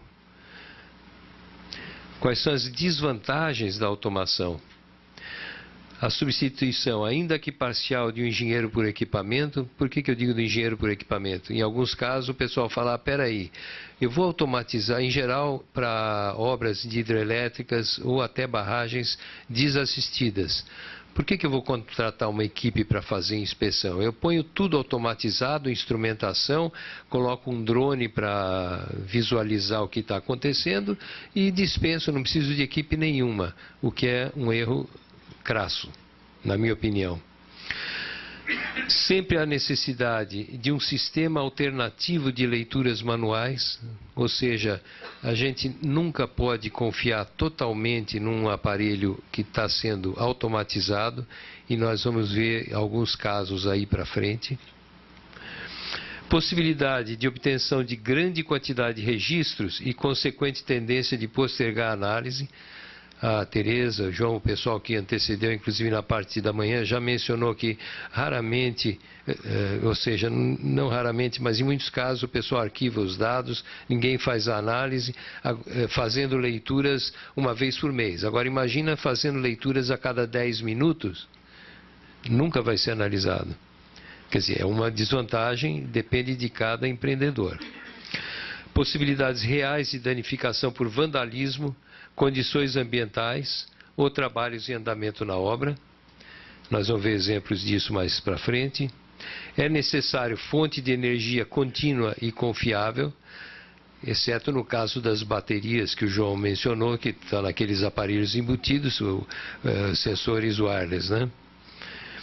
Elevado custo inicial de implantação e posteriormente de manutenção, principalmente quando se compram equipamentos que são importados e há necessidade, quando estraga, de ter que pagar a passagem, a estadia de um mês de um técnico que vem dos Estados Unidos, ou da China, ou da Alemanha.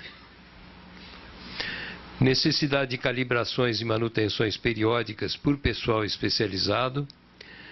E quais são os componentes do sistema? Está aí, vocês podem ler. É aquisição automática de dados, transmissão de dados e um sistema de processamento e gerenciamento. Quer dizer, tudo isso é um sistema de monitoramento automático. Tem muita gente que fala, não, a minha empresa tem um ADAS, que é Automatic Data Acquisition System, então eu estou perfeito. Não, espera aí, falta ainda a transmissão e o processamento. Vou dar um exemplo que nós trabalhamos, nesse caso da CESP, de Porto Primavera, a Regina Moretti, que está por aqui, e eu trabalhamos junto com, quando a gente ainda estava na Temag, né, e depois quando eu saí, junto com a CESP e a USP. Na realidade, veja, a barragem de terra tem 1.100 tem 10 quilômetros de comprimento. A barragem de concreto tem 1.100 metros de comprimento. São muito longas. Os primeiros estudos foram na década de 80. Fizemos todo um estudo, inclusive com engenheiros eletrônicos, elétricos, etc., para ver como é que os cabos iam passar pela usina que estava em início de construção. Os preços foram totalmente proibitivos. A CESP, na época, queria já automatizar, principalmente por causa da distância da barragem de terra. Não foi possível. Posteriormente, eu tenho a impressão que isso foi por volta de 2005, entre 2004 provavelmente, foi proposto um PID para a ANEEL, e juntou-se então a CESP, a USP e a Temag para fazer um projeto piloto. Esse projeto piloto visava o quê? Primeiro, desenvolver equipamento a partir de know-how nacional, não ter que trazer alguém do exterior. Por quê? Porque nós já sabíamos que quando tem equipamento de difícil importação e com essa variação de dólar que nós já sabemos como é que é, na hora que tiver que substituir ou tiver que trazer alguém do exterior para dar manutenção, o custo vai ser exagerado. Então, a USP colocou, e também a CESP, os seus engenheiros eletrônicos e elétricos em ação, e escolhemos 6 medidores de vazão e 18 piezômetros em diversas localizações, procurando distribuí-los de modo a pegar todas as alternativas. E aonde eles foram colocados? Na barragem de terra, no enrocamento, talude, numa lagoa e numa berma. Isso com nove instrumentos. Na barragem de concreto, nas galerias, com 11 instrumentos, e ainda 4 instrumentos numa eclusa que existe em Porto Primavera. A ideia era testar vários tipos de métodos de automação para escolher aqueles que, dentro do padrão brasileiro, nós tivéssemos equipamentos fáceis de comprar no mercado. Se amanhã quebra alguma coisa, eu vou numa loja de construção ou de eletroeletrônico, compro um equipamento e coloco lá, sem muito custo adicional. Então, foram desenvolvidos sensores, na realidade, capacitivo óptico e um pio automatizado. Eu já vou falar do pio automatizado. E foram adaptados sensores ultrassônico, piezo-resistivo e piezo-resistivo baseado em MEMS, que é Micro Electromechanical Machine System. Essa tecnologia MEMS foi empregada no pio elétrico para piezômetro com diâmetro inferior a 12,7 milímetros. Por que isso? Nós pensamos, bom, vamos colocar um equipamento de corda vibrante, que é tranquilo, tem no mercado. Só que ele não entra no tubo com diâmetro menor que 12,7 milímetros. O aparelho, simplesmente, o diâmetro do aparelho é mais ou menos o diâmetro do tubo. Então foi desenvolvido um esquema para montar um equipamento que conseguisse entrar automaticamente dentro da tubulação do piezômetro. E deu certo. Os sensores, além disso, tinham que ser robustos para ambientes quentes e de umidade elevada. Quem conhece bem galeria de concreto, por exemplo, sabe que a umidade em muitos casos é 95%. E na barragem de terra, lá em Porto Primavera, a temperatura ambiente chega, sei lá, a 35 graus, mas no local deve chegar a 45, 50 graus. Então, os aparelhos tinham que ser robustos.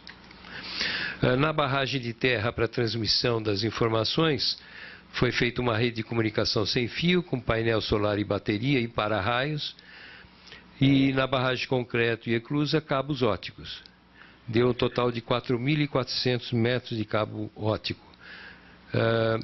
O ideal, na realidade, é que isso tivesse sido considerado no projeto, porque diminuiria o comprimento de cabo, porque os cabos são caros. Se isso for bolado durante o projeto, dá para deixar recessos, buracos, etc. no concreto, de modo a facilitar a cablagem e não ter que ela ficar subindo por escadas, por exemplo. Aqui à esquerda, o esquema para piezômetro, e à direita para um medidor de vazão numa galeria de concreto. E aqui vocês podem ver, está aqui o para-raios, o painel, antena, bateria, e aqui foi automatizado e também foi colocado num piezômetro que está aqui, no meio do rio, da lagoa, para ver como é que ele se comporta num microclima que é agressivo. Então, isso daí resultou nessas instalações, deu certo, e foi desenvolvido também um software para aquisição e processamento e uma previsão futura de expansão do sistema. A segunda fase do projeto da ANEEL está em andamento e já foi desenvolvido um esquema para leitura de pêndulos diretos invertidos através de um sistema gráfico de processamento de imagens, que vocês podem ver aqui. Isso tudo é transmitido para uma central. E a ideia é ir automatizando extensômetro de haste, medidor triortogonal, etc., mas não a totalidade dos instrumentos, e sim alguns para desenvolver a tecnologia e divulgar, e outras empresas poderem usar essa metodologia que a gente pode chamar, entre aspas, de nacional. Claro que muitos desses sensores pequenos são importados. O segundo exemplo, muito bem sucedido, é de Itaipu. Os estudos de Itaipu começaram em 1995, houve uma primeira etapa para estudar a viabilidade da automação. Eu não vou ler tudo isso, porque vocês leem muito mais rápido do que eu falo. E foram desenvolvidos, foram esquematizados os tipos de sensores, os meios de comunicação, analisadas as vantagens e desvantagens e a estimativa de custo. Quantos instrumentos precisariam ser instalados, qual o meio de transmissão, e com isso foi avaliado um custo que ficou super elevado, entre 4 mil e 6 mil dólares por instrumento, o que inviabilizou a automação naquela época. A segunda etapa começou em 99, e aí foi decidido que o sistema de automação seria implementado. Foram estabelecidas diretrizes gerais, responsabilidades, foi feita uma especificação técnica detalhada para a licitação internacional e o vencedor foi o ISMES da Itália. Esse sistema de Itaipu se divide em 4 subsistemas, que é aquilo que nós comentamos ontem: aquisição de dados, transmissão e vários outros requisitos da especificação técnica foram cumpridos pelo pessoal que os instalou, inclusive a parte de treinamento e de garantias com relação ao funcionamento. A automação, no caso de Itaipu, ainda não deveria ser total. Foram selecionados alguns instrumentos mais representativos e relevantes do ponto de vista da segurança. Do total de 2.139 instrumentos instalados na usina, 206 foram na época selecionados, o que é menos de 10% para serem automatizados. Pessoal de Itaipu, eu sei que está por aqui em algum lugar, depois vocês me corrigem se tiver algum dado inconsistente.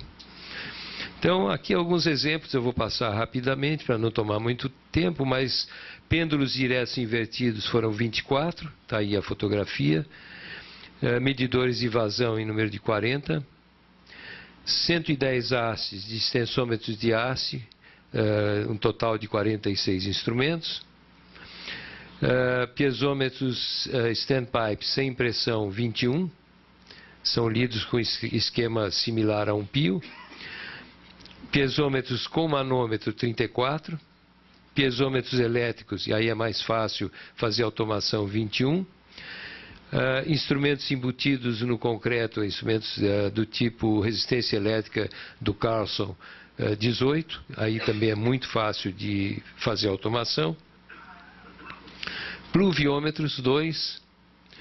Aí uma fotografia da interface homem-máquina, quer dizer, a coisa extremamente fácil na Itaipu para obter os resultados, traçar gráficos na época que se quiser. Aqui outro exemplo de gráficos e informações, enfim. E os custos finais? No final foram adquiridos 299 sensores, porque alguns eram de reserva, se houvesse algum problema.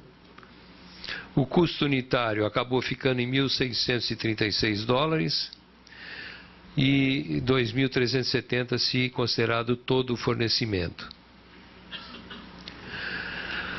Aí ocorreu agora em setembro de 2015, isso aqui foi cedido gentilmente pela Itaipu a semana passada, tem um piezômetro. E em setembro de 2015, vocês estão vendo aqui é dia 1, aqui é dia 30, aqui é o dia 16, houve um sismo no Chile, se não me engano. Com a automação dos instrumentos, dá para vocês perceberem, isso daqui é a 1 hora, 3, 5, 7, 17, 19...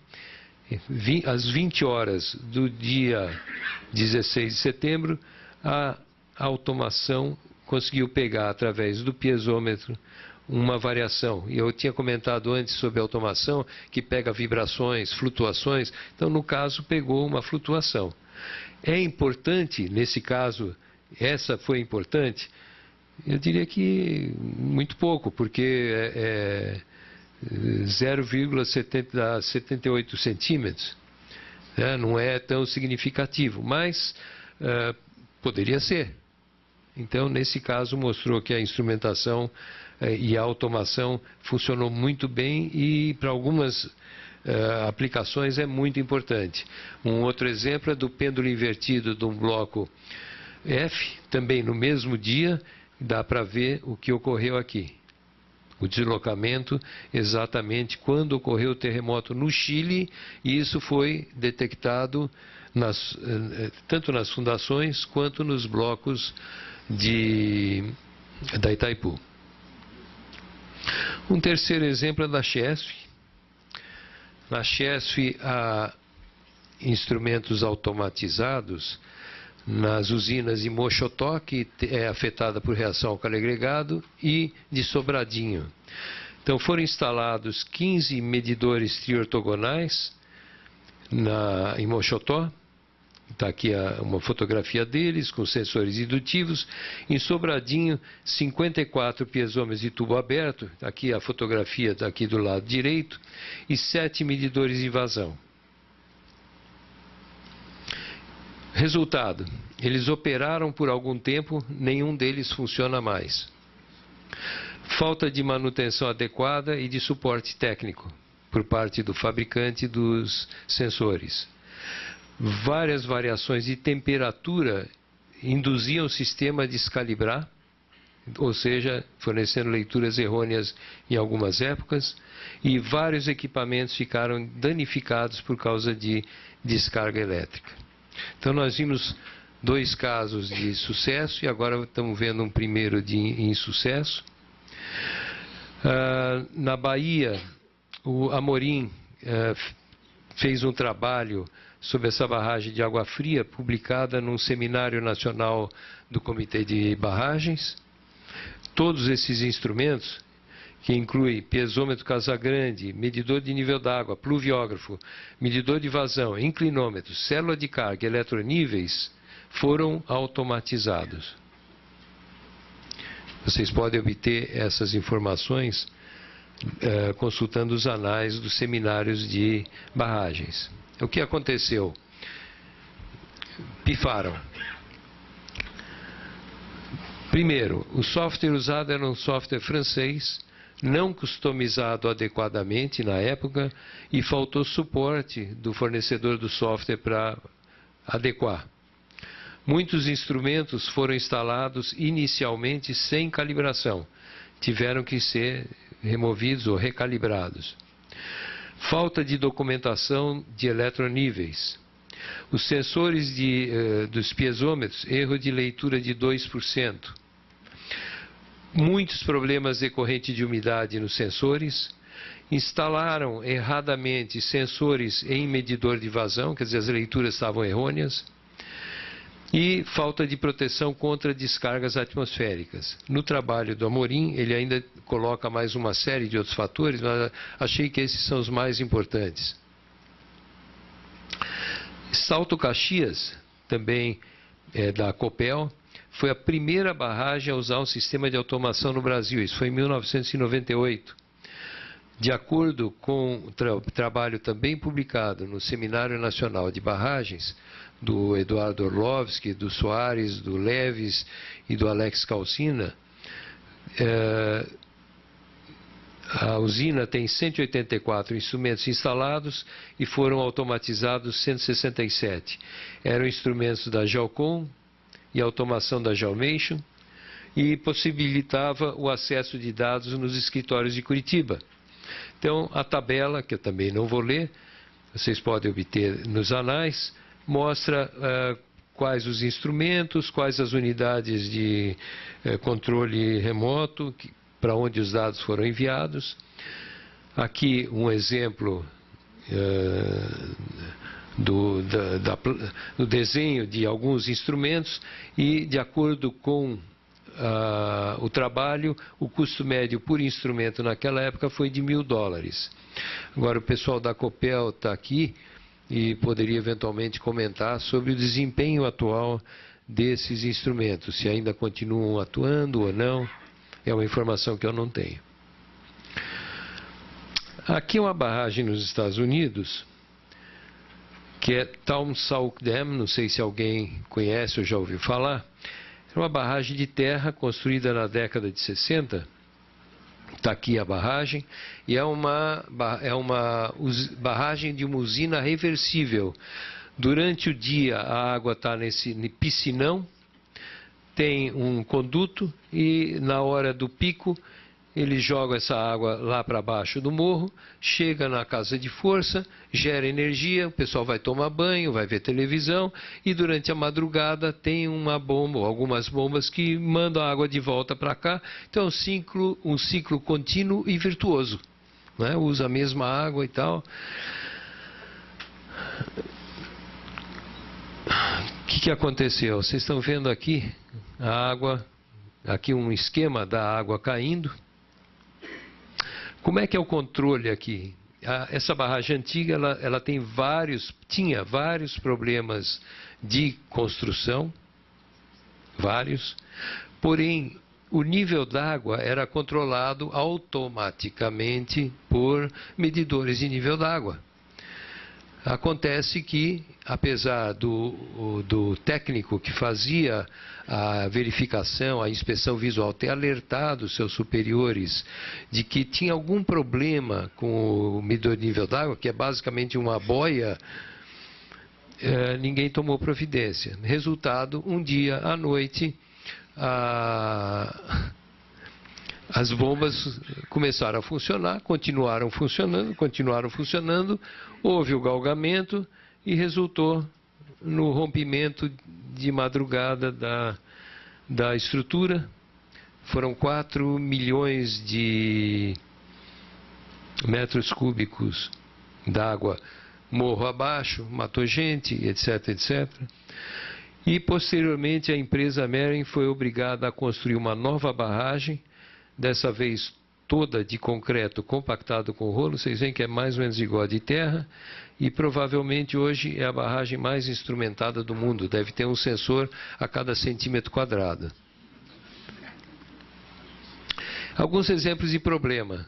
Então, problema de instrumentação. Aqui barragem, uma usina recém-construída, está aqui, manômetro com vidro quebrado, manômetro com leitura zero, eles estão com leitura zero, já com início de corrosão, isso é recém-construída.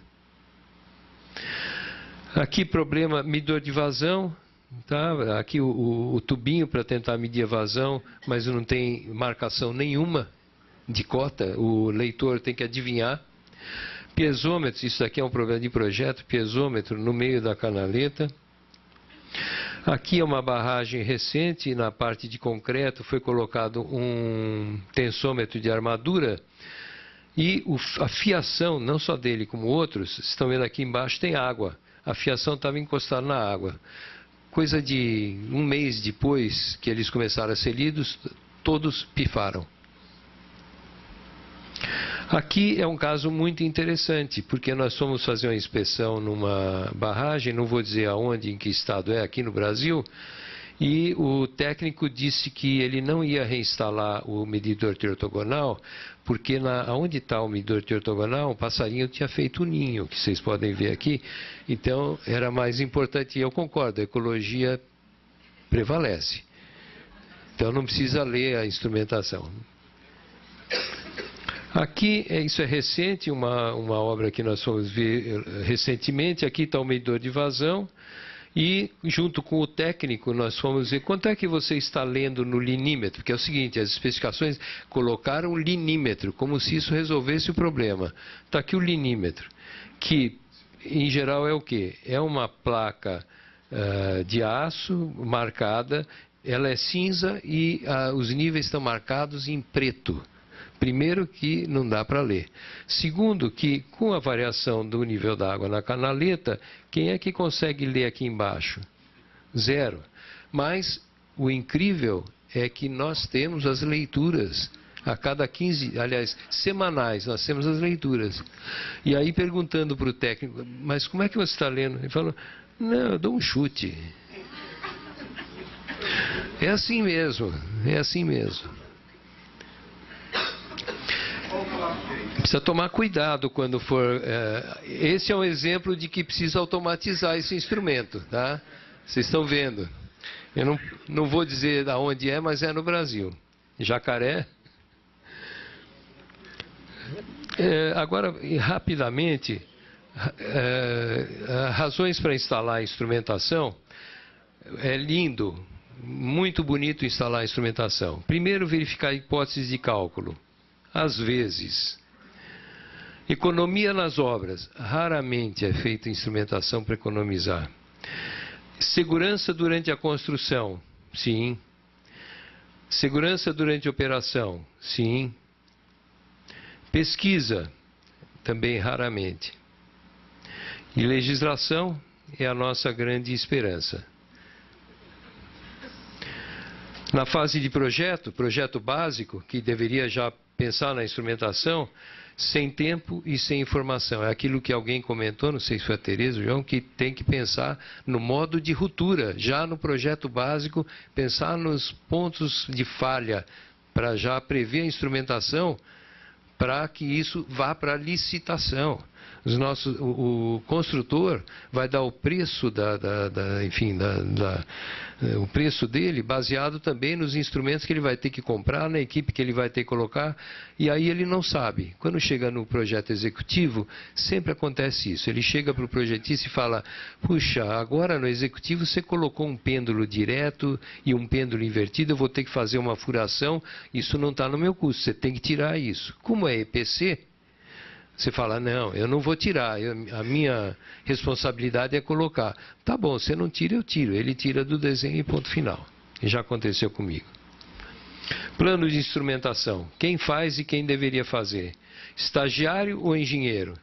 Em vários casos, recentemente, inclusive em obra no Brasil, eu recebi telefonema de uma empresa que me chamou para dar um apoio no projeto. Fui lá e me colocaram com quem eu pensei que era uma engenheira. Era uma estagiária de engenharia do 5º ano.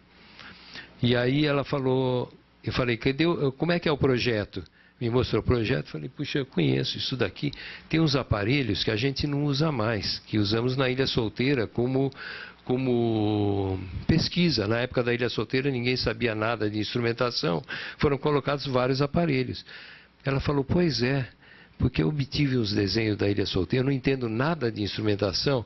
Como ninguém quer fazer projeto de instrumentação, deram para o estagiário. Aí um engenheiro me deu o projeto da Ilha Solteira, porque ele trabalhou na CESP, e eu copiei. Então tinha um monte de clinômetro, etc, etc, que ninguém mais usa, estava lá no projeto. Eu falei: sinto muito, não dá para dar consultoria desse jeito. Cenários pessimistas. Tem que fazer o cenário pessimista, ruptura ou acidente, seleção de instrumentos longo prazo e redução dos custos de projeto. Então, o pessoal procura também fazer, quanto menos de instrumentação, melhor, que é menos horas de projeto e dá economia no projeto.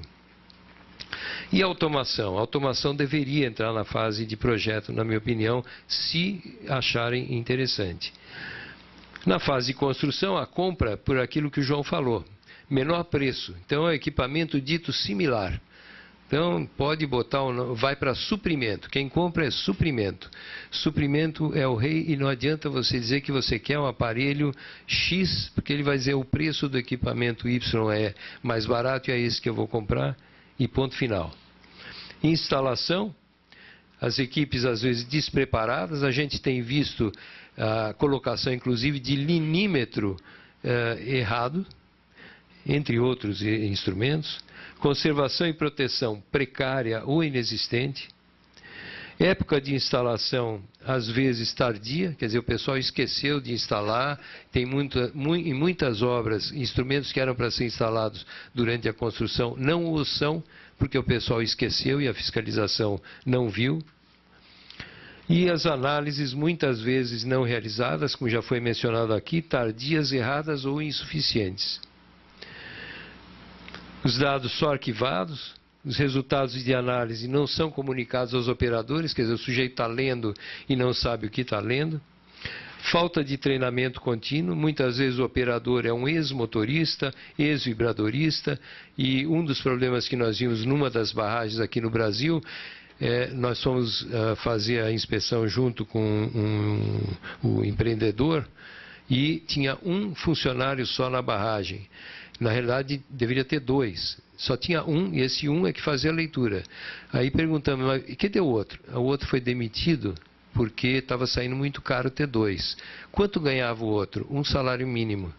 Então, esse que estava fazendo leitura era um ex-peão que tinha trabalhado, e ele é o responsável até hoje pela instrumentação e leitura dessa barragem. O que eu estou falando aqui não é novidade para muitos de vocês. Inexistência de valores limites para análise, que isso vai ser tocado mais tarde, quebra de instrumento, falta de calibração, manutenção deficiente, comissionamento civil é raridade, isso já se viu aqui, inexistem planos de inspeção e manutenção, projetos muitas vezes inadequados, existem problemas não reconhecidos, como reação ao álcool agregado, ou relegados à posteridade, tá? Nós já fomos a muitas usinas, e o Zé Marques vai falar sobre o assunto reação ao álcool agregado, onde a culpa é da equipe de topografia. Quer dizer, a turbina desalinhou, a equipe de topografia que não alinhou, aí volta, daí a 3 anos desalinhou de novo a equipe de topografia, e o pessoal, você fala assim, mas isso, será que não está cheio de fissura no piso da casa de força? Ah, não, isso não, nós não temos esse problema. Ou seja, o pessoal não quer ver o que tem o problema. Verbas insuficientes, evidentemente, para a instrumentação. E algumas ações que podem ajudar a reduzir os riscos das barragens, além da instrumentação, e para a instrumentação e análise, ensino e treinamento contínuo de engenheiros e operadores, engenheiros que a gente precisa se reciclar, todos nós, né? Quem é que tinha ouvido falar já no nanofotônico, não sei das quantas? Nós temos que nos atualizar. Investimento de pesquisa e desenvolvimento é fundamental, e aí entra a ANEEL com o P&D, que é muito importante para todas as empresas, e a parte civil deveria aproveitar mais. Quem aproveita muito é a parte eletromecânica, a civil aproveita muito pouco. A lei de segurança, evidentemente, vai ajudar a reduzir, se bem que é um problema ainda de cultura. A exigência de pareceres também. E eu acho que multa e penalidade é fundamental. Acho que o Fábio mencionou o cinto de segurança, mas o cinto de segurança, a cultura do cinto de segurança mudou, inicialmente em São Paulo, porque o prefeito da época começou a multar. Não usou o cinto, é multado, e multa pesada. Então, em outros países, Estados Unidos, por exemplo, se há algum problema na barragem que não foi, e o pessoal não obedeceu, eles fazem um aviso, 2 avisos, é mais ou menos que nem lei trabalhista, né? 3 cartas é demitido. Então lá o cara faz um aviso, 2 avisos, no terceiro é o seguinte, rebaixa o reservatório. Ah, mas eu rebaixo o reservatório, até você consertar o problema. Então eu acho que as nossas penalidades deveriam ser maiores, de modo a induzir o empreendedor a assumir a responsabilidade. Então, quais são as respostas para as perguntas? Para a pergunta se deve automatizar ou não, se a automação reduz o risco? Bom, primeiro, a gente precisa saber que barragens têm o pior desempenho, quais que devem sofrer intervenção, quais intervenções são prioritárias, que tipo de carregamento tem que ser aceitável sem que o desempenho seja prejudicado e que tipo de modificação deve ser feito na barragem. E insucesso da automação vem de projetos mal feitos, falta de treinamento, falta de manutenção, equipamento de automação inadequado, falha no suporte técnico por parte dos fornecedores de equipamentos e de software, proteção deficiente ou inexistente contra descargas atmosféricas, equipamento não resistente à temperatura e umidade elevada, erro nas instalações, aquisição de equipamentos de fabricantes sem que os mesmos tenham sido adequadamente testados anteriormente. Nós temos alguns casos de equipamentos que foram instalados e o próprio fabricante não sabe se ele funciona bem ou não, ele acabou de desenvolver. E aí a empresa que os compra acaba sendo cobaia. E o problema é que às vezes esse teste é feito com equipamento importado e aí tem todos aqueles custos do pessoal que tem que vir do exterior, ficar um mês sendo remunerado para isso. Conclusões. A automação da instrumentação pode contribuir para a redução de riscos? Isso vai ficar a pergunta para a gente discutir. Em todo caso, a minha resposta é essa. Talvez, pode ser, eventualmente, depende.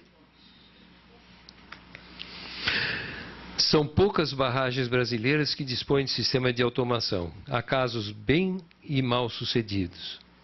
Os equipamentos ainda necessitam aperfeiçoamento.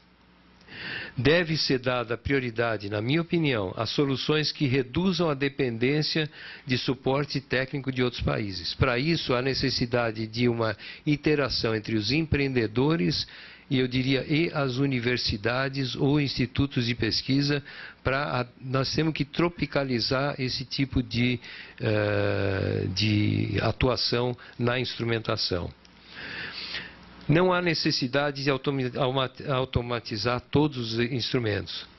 Mesmo os automatizados devem ser passíveis de leituras manuais, se necessário.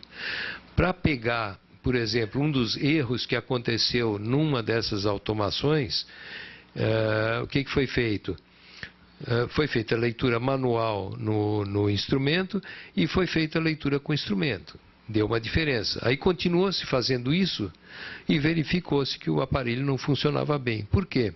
Porque, no caso, era um aparelho, enfim, a parte elétrica perfeita. Só que a parte mecânica tinha problema. Você pode ter problema, sei lá, de rodana, de pininho, etc. Então, os problemas advêm principalmente disso. E uma alternativa que muitas empresas estão adotando é a semi-automação. O que é? Aí não é o seguinte, é evitar o erro humano na hora que o cara pega o papel, que não seja embrulho de jornal, e escreve o valor da leitura que ele está dando e depois erra. Ele vai com um tablet para um equipamento, um sensor que tem um código de barras, anota, então o próprio tablet já tem um software embutido que já diz para ele, olha, esse valor que você leu está fora dos limites, volte e leia novamente. Enfim, é uma maneira, eu diria, mais fácil de se chegar futuramente à automação. Isso está sendo usado já por várias empresas. E é fundamental a continuidade das inspeções visuais, embora hoje muitas empresas já começam a utilizar drone para fazer esse tipo de inspeção e câmeras fotográficas que conseguem depois jogar as imagens para um software que transforma em 3 dimensões. Enfim, um negócio extremamente sofisticado que já está sendo comprado por uma empresa aqui no Brasil e o fabricante está rodando aí o país tentando vender para outros. Para levantar esses dados, eu peguei várias referências e tenho agradecimento especial ao Júlio César Pínfaro, Edivaldo Carneiro, Dimilson Pinto Coelho, ao Cláudio Porqueto Neves, à Patrícia Neves Silva e ao José Marcelo Alves Monteiro. Muito obrigado.